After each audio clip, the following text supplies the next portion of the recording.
Εδώ στο πλάι, στο χειριστήριο, βρίσκεται ένα κουμπάκι που λέει up and down.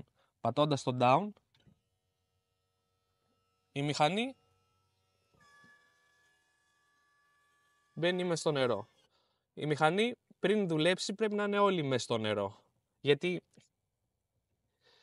η μηχανή χρειάζεται ψήξη και η ψήξη γίνεται μέσω του νερού. Οπότε πάντα πρέπει να είναι μες στο νερό. Και έχουμε πει ότι κρατάμε μια απόσταση 10 μέτρα από την παραλία, οπότε πάντα την αφήνουμε μες στο νερό. Αν για κάποιο λόγο θέλουμε να τη σηκώσουμε, χρησιμοποιούμε το up. Βέβαια πρέπει να είναι κλειστή η μηχανή. Αλλιώς θα καεί αν βγει εκτός νερού και δουλεύει. Λοιπόν, εδώ έχουμε ραδιόφωνο. Πατώντας το power